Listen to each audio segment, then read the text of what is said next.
ဒီမှာတော့အခက်ခဲလုံးမလို့မျိုးပင်ပန်းမှာအလုပ်တစ်ခုလိုမျိုးလိုင်းပေါ်တင်လိုက်လာအားမပြေဘူးကွာနော်ကောင်းမလေးတွေဘာမှမဟုတ်လို့ဆော့ဆော့အဲ့လိုမျိုးတင်ပြေတော့အားပေးအမှန်ဆိုကျွန်တော်အထင်ကြတော့ဒီလိုမျိုးအလုပ်သမားတွေကိုအားပေးရမယ်လို့ပဲထင်တယ်နော်ဒါမှကျွန်တော်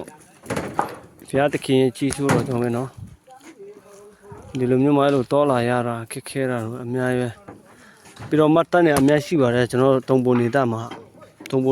တော်ကာသမားတွေလည်းမတ်တန်နဲ့အများရှိတယ်အမတ်တရားတော့အများရိုက်ထားပါတယ်เนาะကျွန်တော်ဗီဒီယိုအများအဲ့လိုမျိုးတင်နေတဲ့ခါကျတော့ကျွန်တော်တို့အားမပေးပါဘူးခင်ဗျားတို့ကတော့ကျွန်တော်အဲ့လိုရှိရင်ဘလောက်ခေအဲ့လိုမျိုးခက်ခဲလဲဆိုတော့အကောင်လုံးတည်အောင်ပေါ့နော်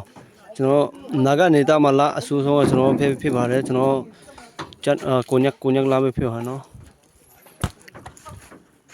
အခုတစားနေရဆိုအဆူရပင်တယ်ကွာလမ်းပင်ငါတို့ဖေးမှာလည်းပူရပင်တယ်လမ်းပင်တော့လေအဲ့ဒါကြောင့်လို့အကောင်လုံးကြီးရွှေအားလုံးကိုလည်းကျွန်တော်တို့